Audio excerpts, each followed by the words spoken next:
찬송가 414장입니다. 이 세상은 요란하나 내 마음은 늘 편하다. 구주의 뜻 준행하니 참 기쁨이 내 것일세. 이 세상은 늘 변하고 험악한 일 참 많으나 주 은혜만 생각하니 참 기쁨이 내 것일세. 육신의 눈 못 볼 때에 신령한 일 참 많으나 저 천성문 보게 하니 참 기쁨이 내 것일세. 내 마음과 내 영혼이 모든 욕심 다 버리고 주 은혜로 성결하니 참 기쁨이 내 것일세. 이 육신의 복락보다 신령한 복 더 좋으니 내 맘과 뜻 다 합하여 저 전성만 향해 가네. 전능하사 천지를 만드신 하나님 아버지를 내가 믿사오며 그 외아들 우리 주 예수 그리스도를 믿사오니 이는 성령으로 잉태하사 동정녀 마리아에게 낳으시고 본디오 빌라도에게 고난을 받으사 십자가에 못 박혀 죽으시고 장사한 지 4일 만에 죽은 자 가운데서 다시 살아나시며 하늘에 오르사 전능하신 하나님 우편에 앉아 계시다가 저리로서 산 자와 죽은 자를 심판하러 오시리라. 성령을 믿사오며 거룩한 공예와 성도가 서로 교통하는 것과 죄를 사하여 주시는 것과 몸이 다시 사는 것과 영원히 사는 것을 믿사옵나이다. 아멘. 하나님 말씀은 창세기 34장 18절에서 31절입니다. 그들의 말을 하몰과 그의 아들 세겜이 좋게 여김으로 그 소년이 그 일 행하기를 지체하지 아니하였으니 그가 야곱의 딸을 사랑함이며 그는 그의 아버지 집에서 가장 고귀하였더라. 하몰과 그의 아들 세겜이 그들의 성읍 문에 이르러 그들의 성읍 사람들에게 말하여 이르되 이 사람들은 우리와 친목하고 이 땅은 넓어 그들을 용납할 만하니 그들이 여기서 거주하며 매매하게 하고 우리가 그들의 딸들을 아내로 데려오고 우리 딸들도 그들에게 주자. 그러나 우리 중에 모든 남자가 그들이 할례를 받은 같이 할례를 받아야 그 사람들이 우리와 함께 거주하여 한 민족 되기를 허락할 것이라. 그러면 그들의 가축과 재산과 그들의 모든 짐승이 우리의 소유가 되지 않겠느냐. 다만 그들의 말대로 하자. 그러면 그들이 우리와 함께 거주하리라. 성문으로 출입하는 모든 자가 하몰과 그의 아들 세겜의 말을 듣고 성읍으로 출입하는 그 모든 남자가 할례를 받으니라. 제3일에 아직 그들이 아파할 때 야곱의 두 아들 디나의 오라버니 시몬과 네이가 각각 칼을 가지고 가서 몰래 그 성읍에 기습하여 그 모든 남자를 죽이고 칼로 하몰과 그의 아들 세겜을 죽이고 디나를 세겜의 집에서 데려오고 야곱의 여러 아들이 그 시체 있는 성읍으로 가서 노력하였으니 이는 그들의 누이를 더럽힌 까닭이라. 그들의 양과 소와 나귀와 그 성읍에 있는 것과 들에 있는 것과 그들의 모든 재물을 빼앗았으며 그들의 자녀와 그들의 아내들을 사로잡고 집 속의 물건을 다 노력한지라. 야곱이 시므온과 너희에게 이르되 너희가 내게 화를 끼쳐 나로 하여금 이 땅의 주인 곧 가나안 족속과 브리스 족속에게 악취를 내게 하였도다. 나는 수가 적은즉 그들이 모여 나를 치고 나를 죽이리니 그러면 나와 내 집이 멸망하리라. 아멘. 그들이 이르되 그가 우리 누이를 창녀같이 대우함이 옳으리이까. 아멘. 전능하시고 거룩하신 하나님 아버지, 우리의 예배를 받으시옵소서. 예수님의 이름으로 기도하옵나이다. 아멘. 창세기 34장 18절에서 31절 말씀으로 감춰진 탐욕, 애곡된 정이란 제목으로 은혜를 받고자 하겠습니다. 첫 번째입니다. 사랑을 가정한 탐욕입니다. 세겜은 디나를 향한 감정 때문에 할례 제안을 주저함이 없이 받아들입니다. 하몰과 세겜은 성문 앞에서 성읍 사람들을 설득하며 할례를 받으며 야곱 가문의 재산이 결국 자신들의 소유가 될 것이라는 경제적인 이익을 강조합니다. 그 결과 성읍의 모든 남자가 할례를 행합니다. 겉으로는 사랑과 친목, 공존을 말하지만 그 이면에는 타인의 소유를 취하려는 탐욕이 자리하고 있습니다. 구원을 계획하신 하나님과의 언약을 상징하는 거룩한 표징인 할례가 이 구원을 위한 수단으로 전락한 비극적인 장면입니다. 세겜의 사랑은 성경이 말하는 사랑과는 본질적으로 다릅니다. 그의 감정은 강제로 시작된 관계에 의해 세워졌고 상대의 전원보다 자신의 욕구를 앞세운 자기 중심적인 집착입니다. 이는 사랑이 아닙니다. 소유하려는 욕망에 가깝습니다. 또한 하몰과 세겜은 한 민족, 친목, 공존이라는 말을 사용합니다. 그러나 그들의 실제 동기는 그들의 재산이 우리 것이 되지 않겠느냐는 데 있습니다. 이처럼 탐욕은 언제나 고상한 명분을 입고 등장합니다.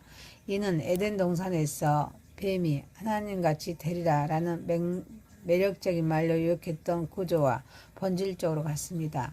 더 나아가 본문은 거룩한 것의 세속적인 도용이라는 심각한 문제를 드러냅니다. 세겜은 할례를 재산을 얻기 위한 수단으로 사용했습니다. 야곱의 아들들은 그것을 복수의 도구로 이용했습니다. 하나님께 속한 것이 인간의 욕망을 위해 사용될 때 그것은 더 이상 거룩하지 않으며 오히려 파괴적인 결과를 낳습니다. 우리는 욕망과 사랑을 분별해야 합니다. 부부, 자녀, 친구, 사역, 동료 관계 속에서 이것이 진정한 사랑인지 아니면 욕망에서 비롯된 집착인지 점검해야 합니다. 스스로 질문해야 합니다. 나는 이 관계에서 무엇을 얻으려 하는가? 아니면 무엇을 주려 하는가? 그리고 타협은 서서히 우리의 정체성을 무너뜨립니다. 세상은 공정, 포용, 다양성이라는 언어로 신앙의 경계를 흐리게 만들 수 있습니다. 우리는 언어 뒤에 어떤 가치와 방향성이 숨겨져 있는지를 분별해야 합니다. 미디어와 문화, 소비주의 역시 좋은 삶이라는 이름으로 우리의 기준을 재정의하려 합니다. 사랑하는 성도 여러분, 그러므로 우리는 날마다 하나님 앞에서 자신의 정체성을 확인해야 합니다. 나는 누구인가? 라는 질문에 대해 세상의 기준인 성공, 능력, 외모, 재산이 아니라 하나님께 속한 자녀라는 사실을 대표해야 합니다. 그 정체성을 붙들 때 우리는 사랑을 가장한 욕망과 타협을 분별하며 살아갈 수 있으므로 이 모든 것을 하나님께 영광 올려드리는 저와 여러분이 되시기를 소망합니다. 두 번째입니다. 분노가 낳은 잔혹한 복수입니다. 할례로 인해 거동이 불편해진 세겜 성읍의 남자들을 시몬과 네이가 기습하여 학살합니다. 그들은 주동자인 세겜과 하몰뿐 아니라 무고한 남자들까지도 모두 죽이고 다른 형제들은 성읍의 재산과 부녀자들을 노략질하며 철저히 파괴합니다. 누이의 복수라는 명목으로 시작된 사건은 결국 하나님 언약의 표징인 할례를 살육의 도구로 악용한 종교적인 기만과 과잉 복수로 끝납니다. 성경은 분노 자체를 죄로 규정하지 않습니다. 구원을 계획하신 하나님께서도 분노하시며 방법이라고 출애굽기 4장 24절, 민수기 11장 1절에서 하나님께서 분노하시며 말씀하십니다. 또 에베소서 4장 26절은 분을 내어도 죄지 짓지 말라고 명령합니다. 이 사건의 출발점은 분명한 정당한 분노였습니다. 디나의 강건은 명백한 제약입니다. 세겜과 하몰에 대한 책임 추궁 후 어느 정도 이해할 수 있는 반응입니다. 그러나 문제는 분노의 방식과 범위입니다. 무고한 자에 대한 학살, 노예와 약탈로 이어진 이들의 행동은 명백히 제약입니다. 로마서 12장 19절은 너희가 친히 원수를 갚지 말고 하나님의 진노하심에 맡기다 하고 말씀하십니다. 시몬과 네이는 하나님의 심판의 권한을 스스로 취했습니다. 심판은 하나님께 속한 영역입니다. 인간이 그 자리에 앉을 때 정의는 왜곡되고 무고한 자들이 피해를 보게 됩니다. 실제로 이 사건은 세겜 성읍의 다른 사람들까지 희생시키며 폭력의 범위를 확장했고 결국 하나님의 이름까지 욕되게 하는 결과를 낳았다고 창세기 34장 30절에 말씀하고 있습니다. 특히 이 본문은 집단적인 분노의 위험성을 경고합니다. 시몬과 네이의 행동에 이어서 다른 형제들이 가담하여서 약탈을 진행한 것은 집단적인 분노가 개인의 탐욕을 정당화하는 도구로 작용할 수 있음을 보여줍니다. 선한 목적이라 할지라도 그 목적이 잘못된 수단을 정당화하지는 못합니다. 하나님의 뜻은 결과뿐 아니라 과정과 방법까지 포함됩니다. 따라서 정의를 추구할 때도 반드시 하나님이 허용하신 방식 안에서 이루어져야 합니다. 분노는 자연스러운 감정입니다. 불의 앞에서 분노하는 것은 오히려 하나님의 형상을 반영하는 모습일 수 있습니다. 그러나 그 분노를 행동으로 옮길 때는 반드시 성령의 점검이 필요합니다. 사랑하는 성도 여러분, 분노할 때 즉각 반응하기보다는 시간을 두고 기도와 묵상 속에서 자신을 살피는 훈련이 필요합니다. 의로운 분노라 할지라도 훈련되지 않으면 쉽게 죄로 변질됩니다. 또한 우리는 마음속에 있는 복수심을 숨기지 말고 하나님 앞에 정직하게 내려놓아야 합니다. 시편 109편과 같은 탄식의 기도는 분노와 상처를 하나님께 맡기는 성경적인 방식입니다. 하나님께 쏟아 넣을 때 우리는 분노에 사로잡히지 않고 하나님께 맡길 수 있으므로 이 모든 것을 하나님께 영광 올려드리는 저와 여러분이 되시기를 소망합니다. 세 번째입니다. 애곡된 정의입니다. 야곱은 아들들의 잔혹한 보복이 가문에 가져올 생존에 이었고 사회적인 평판의 추락과 이방 민족의 보복 가능성을 지적하면서 그들을 질책합니다. 반면에 시므온과 네이는 동생 디나가 당한 수치를 내세워서 자신들의 폭력을 정당화합니다. 이 장면은 정의라는 이름으로 행해진 폭력이 오히려 공동체를 위기에 빠뜨리는 역설을 보여줍니다. 아들들의 정의는 피해 복수였고 야곱의 관심은 안전한 생존이었지만 양측에 모두 하나님의 공의와 언약적인 관점을 충분히 붙들지 못하고 있습니다. 애곡된 정의란 하나님이 원하시는 공의가 아니라 인간의 분노와 감정, 자기 중심적인 기준에서 나온 판단을 의미합니다. 야곱의 태도에는 공동체를 지키려는 현실적인 책임감이 담겨 있습니다. 그러나 하나님을 향한 신앙적인 분별이 전면에 드러나지는 않습니다. 시몬과 네이는 더 나아가 감정에 치우친 폭력적인 해결을 선택함으로써 정의를 명분으로 삼는 또 다른 불의를 행합니다. 이 본문은 우리가 옳다고 믿는 정의조차 하나님의 공의와 다를 수 있음을 경고하며 끊임없는 자기 점검과 겸손을 요구합니다. 오늘날 애곡된 정의는 다양한 모습으로 나타납니다. SNS에서 마녀 사냥, 내 편이 아니면 적으로 규정하는 진명 논리, 정당한 권리 주장이라는 이름 아래 드러나는 공격성과 무례함이 그 예입니다. 우리는 야곱처럼 내 아니만을 우선시하거나 아들들처럼 내 상처와 분노만을 절대화하는 태도를 경계해야 합니다. 그보다 먼저 하나님의 영광을 기준으로 삼아야 합니다. 따라서 감정적인 분노가 복수나 폭력으로 번지지 않도록 경계하고 판단과 결과를 하나님께 맡기는 훈련이 필요합니다. 갈등 상황에서 누가 옳은가를 따지기보다는 어떻게 하는 것이 그리스도의 향기를 드러내는가를 질문해야 합니다. 또한 내 힘으로 해결할 수 없는 위기 앞에서 인간적인 계산을 내려놓고 예배와 말씀이라는 영적 본질로 돌아가야 합니다. 사랑하는 성도 여러분, 결국 정의는 감정이 아닙니다. 하나님을 기준으로 세워줘야 합니다. 지금 우리는 스스로에게 물어야 합니다. 나는 하나님의 정의를 따르고 있는가? 아니면 내 정의를 고집하고 있는가? 그래서 이 모든 것을 하나님께 영광 올려드리는 저와 여러분이 되시기를 소망합니다. 창세기 34장 18절에서 31절이었습니다. 감춰진 탐욕, 애곡된 정의란 제목이었습니다. 첫 번째, 사랑을 가정한 탐욕. 두 번째, 분노가 낳은 잔혹한 복수. 세 번째, 애곡된 정의. 기도드립니다. 전능하시고 거룩하신 하나님 아버지, 오늘도 세상의 설한함 속에서 저를 부르시고 제가 누구인지 다시금 깨닫게 하시니 감사합니다.